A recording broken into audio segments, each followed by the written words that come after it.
বরবাদ এমনই একটা ছবি হতে চলেছে যেটাকে একবার দেখলে কারোর মন পোষাবে না, বারবার দেখতে ইচ্ছা করবে। নমস্কার বন্ধুরা, আমি রূপম চলে এলাম নতুন ভিডিও নিয়ে। বন্ধুরা, জাস্ট নাও দেখলাম মিশা সওদাগর স্যারের একটি লেটেস্ট ইন্টারভিউ। তার নতুন একটা ছবি যেটা সঞ্জয় সমাদ্দার পরিচালনা করছেন, আই থিঙ্ক ছবিই হবে, সিনেমাই হবে, সেটার একটা মানে ইয়েতে ইন্টারভিউতে তিনি বলেছেন, মানে তাকে প্রশ্ন করা হয় বরবাদ নিয়ে। তো বরবাদ নিয়ে তিনি এটা বলেছেন যে বরবাদ এমনই একটা ছবি, এমনই একটা সিনেমা হতে চলেছে যে তোমাদেরকে দেখতে বাধ্য করাবে এবং একবার দেখার পর বারবার দেখতে ইচ্ছা করবে।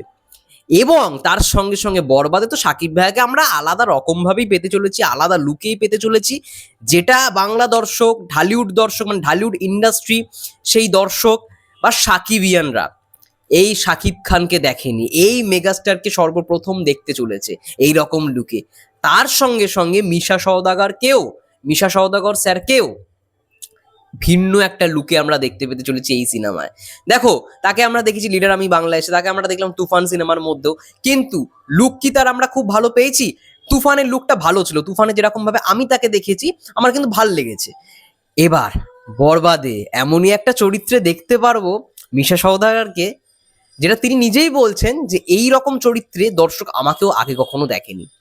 সাকিব ভাইয়ের প্রথম সিনেমা থেকে, একদম প্রথম সিনেমা থেকে, অনন্ত ভালোবাসা থেকে মিশা সওদাগরজি তিনি সাকিব ভাইকে মানে পর্যালোচনা করেছেন, লক্ষ্য করেছেন, এবং তার এই 25টা বছরের জার্নিতে তিনি একটা জিনিস বুঝতে পেরেছেন যে সাকিব ভাইয়া খুব স্বপ্নবাজ, মানে খুব স্বপ্নবাজ একজন মানুষ। সে মানে যেরকম ভাবে ভাবে সিনেমা নিয়ে সারাক্ষণ, সেটা সত্যি কথা বলতে খুব কম মানুষই ভাবে, মানে কম অ্যাক্টারই ভাবে। তো এটা তিনি আগেও তিনি বলেছেন ইন্টারভিউতে, যে তিনি না স্বপ্ন দেখতে খুব ভালোবাসেন। সাকিব ভাইয়ের কথা কৌশালদির ইন্টারভিউতেও বলেছেন যে এরকম মানুষ খুব কম, মানে ও না সবসময় সিনেমাটাকে নিয়ে এতটাই ভাবে, বাংলা ইন্ডাস্ট্রিকে কতটা বড় করা যায় এটা নিয়ে সবসময় সে মানে ভাবনা চিন্তা করে যায়। তো মিশা সওদাগর স্যারকে আমরা প্রথম দিক থেকে, মানে প্রথম সিনেমা থেকে, সাকিব ভাইয়ের প্রথম সিনেমা থেকে দেখে আসছি, এবং ওই অনন্ত ভালোবাসা থেকে আজ বরবাদ। মিশা সওদাগর কিন্তু ওই প্রথম সিনেমা হোক বা আজকে বরবাদই হোক না কেন, তিনি অনেক সিনেমায় সাকিব ভাইয়ের সঙ্গে অভিনয় করেছেন, এবং তিনি নিজে বলেছেন যে সাকিবকে তো এইভাবে দর্শক দেখেনি, প্লাস আমাকেও দর্শক কিন্তু এর আগে এরকম ভাবে দেখেনি। এবার মিশা সওদাগরের ক্যারেক্টারটা কি, দেখো, আমি সেটা তো বলতে পারছি না সে মানে নেগেটিভ ক্যারেক্টার করছে নাকি পজিটিভ ক্যারেক্টার করছে। I think Misha Sawdagar sir এতদিনে যে কটাই ক্যারেক্টার করে এসছে না কেন সাকিব ভাইয়ের সিনেমায়, বেশিরভাগটাই আমরা দেখেছি নেগেটিভ। পজিটিভ কিছু কিছু সিনেমায় দেখেছি, আবার এমনটাও হয়েছে নেগেটিভ কিন্তু লাস্টে গিয়ে আমরা তাকে সাকিব ভাইয়ের সঙ্গে পজিটিভ মানে একটা রিয়াকশনে পেয়েছি।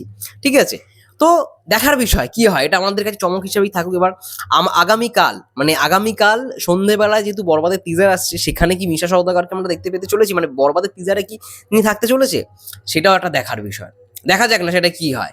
যদি দেখতে পাই তাহলে তো খুব ভালো লাগবে, তার লুকটা সম্পর্কে, মানে লুকটা হলো একটুখানি মানে আন্দাজ পাবো যে মানে সে ভিলেন নাকি হিরো, মানে পজিটিভ নাকি নেগেটিভ, নাকি অ্যান্টাগনিস্ট নাকি প্রোটাগনিস্ট, কোন ক্যারেক্টার তিনি প্লে করছেন, দেখার বিষয় সেটা হোক। এবং আই থিঙ্ক মানে বরবাদে তার চরিত্রটা সবার ভাল লাগবে।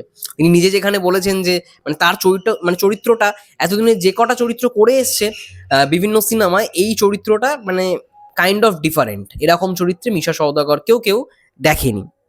তো সেই জায়গা থেকে এটা আমাদের কাছে দেখার বিষয় যে ক্যারেক্টারগুলো কতটা ইম্পর্টেন্ট হয় এই সিনেমাটার ক্ষেত্রে। দেখা যাক, তোমাদের কি মন্তব্য অবশ্যই কমেন্ট করে জানাতে পারো। ততক্ষণের জন্য সবাই ভালো থেকো, সুস্থ থেকো, দেখা হচ্ছে নেক্সট ভিডিওতে। সবাই ভালো থেকো, সুস্থ থেকো, টেক কেয়ার।